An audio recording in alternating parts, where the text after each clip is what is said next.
রাউজানের স্বাধীনতার ঘোষক শহীদ রাষ্ট্রপতি জিয়াউর রহমানের ৪৪তম শাহাদাত বার্ষিক উপলক্ষে এক আলোচনা সভা অনুষ্ঠিত হয়। রাউজান পৌরসভা যুবদলের ব্যবস্থাপনায় গত রবিবার বিকালে পৌরসভার একান কমিউনিটি সেন্টারত এই আলোচনা সভা অনুষ্ঠিত হয়। একই সভার শহীদ সালাউদ্দিন কাদের চৌধুরী আত্মার মাগফিরাত কামনা এবং বিএনপির কেন্দ্রীয় ভাইস চেয়ারম্যান আলহাজ গিয়াসউদ্দিন কাদের চৌধুরীর সুস্থতা কামনায় বিশেষ দোয়া মাহফিলেরও আয়োজন করা হয়। রাউজান পৌরসভা যুবদলের সদস্য সচিব শাহজাহান সাহিলের সভাপতিত্বে এটা প্রধান অতিথি আছিল চট্টগ্রাম উত্তর জেলা বিএনপির সদস্য আবু জাফর চৌধুরী। প্রধান বক্তা আছিল চট্টগ্রাম উত্তর জেলা যুবদলের সহসভাপতি সাবের সুলতান কাজল। প্রধান আলোচক আছিল পৌরসভা বিএনপির সাবেক সাধারণ সম্পাদক সৈয়দ মঞ্জুরুল হক।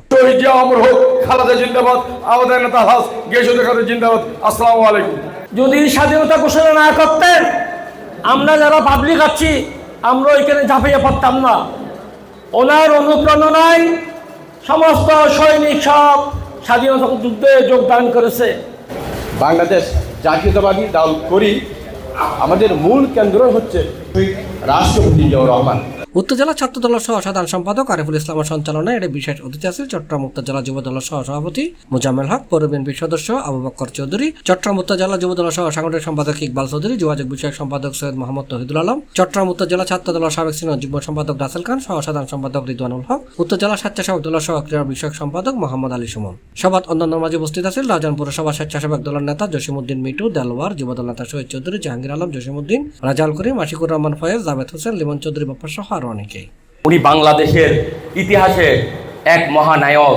ওনার কথা যদি আমরা শুরু করি, আমাদের প্রথমত গায়ের লোম কাটার মতো দাঁড়িয়ে যায়। উনি আমাদের এই বিএনপির প্রতিষ্ঠাতা, উনি প্রতিষ্ঠা করেছিলেন বলেই আমরা আজ সবাই এখানে একত্রিত হতে পেরেছি। যেহেতু আজকে আমাদের মহান নেতার শাহাদাত বার্ষিকী, সেই উপলক্ষে আমার নেতার সম্পর্কে আমি দু একটি কথা বলে ওনার স্মৃতি বেগম খালেদা জিয়া থেকে আজকে বাংলাদেশে সবাইকে ধন্যবাদ বলে সাধারণ সম্পাদক শাহজাহান সাহেব, প্রধান বক্তারা সুন্দর করে সুরসারা বিশ্লেষণ। আমি আজকের এই সভা থেকে আজকের এই সি প্লাস টিভি চট্টগ্রাম 19 দফা কর্মসূচি